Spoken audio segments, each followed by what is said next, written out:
अस्सलाम वालेकुम। Welcome to एमराद। दोस्तों, दो अहम चीज़ों पर बात करने जा रहे हैं। पहला बात करेंगे पाकिस्तान और अज़रबैजान के दरमियान मल्टीपल डील साइन हुई हैं और इन डील्स के हवाले से कुछ अहम ईस्टर एग्स भी हैं। मतलब कि यहाँ हमें फ्यूचर कोऑपरेशन सिर्फ GF-17 थंडर ब्लॉक 3 तक नजर नहीं आ रही, उससे भी चीजें शायद बियॉन्ड हैं जो कि अभी तक मीडिया में नहीं है। दूसरा हम ये बात करेंगे कि GF-17 ब्लॉक 3 के एक प्रोटोटाइप की नई तस्वीर मंजरेआम पर आई है जिसमें यह मिसाइल इजेक्टर रैक्स के साथ फ्लाई कर रहा है। तो इस नई तस्वीर से हम क्या नई चीजें एनालाइज कर सकते हैं और किस तरह ये तस्वीर PL-10 और PL-15 के लिए एक ईस्टर एग के तौर पर हमारे सामने आती है। इन दो चीजों पर बात करते हैं। अगर यहाँ हम सबसे पहले पाकिस्तान और अज़रबैजान के दरमियान होने वाली रिसेंट डील्स की बात कर लें तो यहाँ सबसे पहली चीज तो हमें कंफर्म हो जाता है कि GF-17 ब्लॉक 3 की डील अब फाइनलाइज हो चुकी है, वो साइन हो चुकी है और उसकी तस्वीर भी अब सोशल मीडिया पर मौजूद है। यहाँ बात की जाए तो इससे पहले भी ये चीज मीडिया में आ चुकी थी कि अज़रबैजान $1.6 बिलियन के एवज पाकिस्तान से अनस्पेसिफाइड नंबर्स में GF-17 थंडर ब्लॉक 3 एयरक्राफ्ट खरीदेगा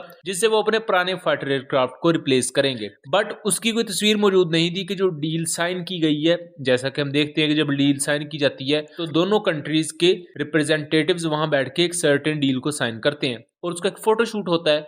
बट वो अभी तक सोशल मीडिया पर मौजूद नहीं थी। बट अब जो चीजें सामने आ रही हैं उससे ये अंदाजा लगाना मुश्किल नहीं है कि ये चीज फाइनलाइज हो चुकी है। लेकिन यहाँ अहम बात यह है कि 10th वर्किंग मीटअप था पाकिस्तान और अज़रबैजान की मिलिट्री ऑफिशियल्स के दरमियान। और यहाँ एक और चीज वाजे करता चलूं कि ये जो डील्स है वो सिर्फ GF-17 ब्लॉक 3 तक महदूद नहीं है, बल्कि दोस्तों इसमें मल्टीपल दूसरी डील्स भी साइन की गई हैं जिनके बारे में कुछ भी इंफॉर्मेशन मीडिया सोर्सेज के थ्रू हम तक नहीं पहुंची और ना ही मीडिया पर उनके बारे में कोई सुनगुन मौजूद है। यहाँ मोस्ट प्रोबेबली अज़रबैजान इंटरेस्टेड हो सकता है पाकिस्तान के रॉकेट सिस्टम में, आर्टिलरी पीसेस में, इस तरह की बहुत सी दूसरी चीजें हैं जिनमें अज़रबैजान इंटरेस्टेड है। यहाँ दोस्तों हम बात की जाए तो जो GF-17 की भी डील है वो सिर्फ GF-17 जहाजों को लेकर नहीं है, बल्कि उस 1.6 बिलियन की डील में स्पेयर पार्ट्स प्रोवाइड किए जाएंगे, पाकिस्तान वेपन पैकेज प्रोवाइड करेगा, उसके बाद पाकिस्तान एयरफोर्स का स्टाफ अज़रबैजान की एयरफोर्स को ट्रेन करने के लिए अज़रबैजान जाएगा। सेम इसी तरह पाकिस्तान एयरफोर्स इससे पहले भी बहुत सी मुस्लिम एयरफोर्सेस को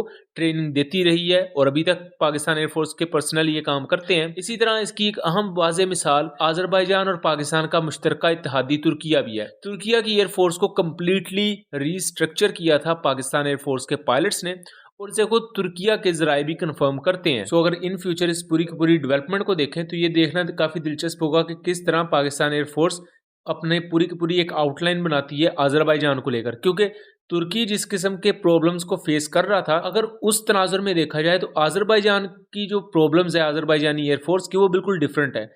इस नए हालात में पाकिस्तान एयरफोर्स किस तरह अज़रबैजान एयरफोर्स को आगे लेकर गाइड करती हैं, किस तरह उसे रीस्ट्रक्चर किया जाता है या उनके जो मौजूदा स्ट्रक्चर में मॉडिफिकेशन है वो किस तरह की जाती हैं, और GF-17 के आने से या मजीद पाकिस्तानी सिस्टम्स के उनकी मिलिट्री में आने से किस किस्म के उनकी मिलिट्री पर असरात मुरतब होंगे, ये चीजें अभी देखने वाली हैं जिस पर फिलहाल कुछ नहीं कहा जा सकता। दूसरा अगर बात करें तो रिसेंटली GF-17 ब्लॉक 3 के एक प्रोटोटाइप की तस्वीर मंजरेआम पर आई, चाइनीज मीडिया साइट वीवो की तरफ से सोशल मीडिया पर आई। और इस तस्वीर के बारे में अभी तक जो मालूमात ये है कि ये समर 2023 के वक्त ली गई, यानी कि 2023 में इसका एक प्रोटोटाइप जो कि चाइना के ऊपर उड़ा था उसकी ये तस्वीर ली गई है। ये पुराना प्रोटोटाइप नहीं है जो कि 2020-21 में हमारे सामने आया था। अब हम सब जानते हैं कि मार्च 2023 में GF-17 thunder block 3 Pakistan air force का हिस्सा बन गए थे, लेकिन उसी वक्त जब ये पाकिस्तान एयरफोर्स का हिस्सा बन भी चुके थे स्टिल इस पर मुख्तलिफ इंटीग्रेशन फेजेस और मुख्तलिफ टेस्टिंग जारी थी। एंड ऑब्वियसली ये इसको मजीद बेहतर बनाने के लिए या मजीद अपग्रेड करने के लिए एक इशारा है उस तरफ। यहाँ बात की जाए तो इसने मिसाइल इजेक्टर रैक्स को कैरी किया हुआ है और मुख्तलिफ मीडिया सोर्सेज ये क्लेम करते हैं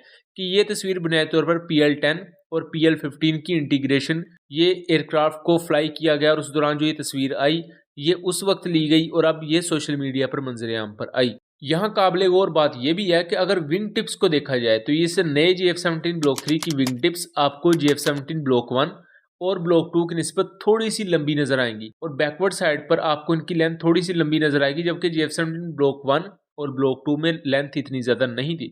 ये वो कुछ नई इन्फॉर्मेशन थी जो मैंने इन तमाम चीजों में नोट की एंड आप लोगों से शेयर की। उम्मीद करता हूँ चीज़ें क्लियर रही होंगी। अगर आज की वीडियो इन्फॉर्मेटिव लगी हो तो इसे ज़्यादा से ज़्यादा शेयर कीजिएगा एंड चैनल को सब्सक्राइब कीजिएगा। मिलेंगे अगली वीडियो में, तब तक के लिए अल्लाह हाफिज़।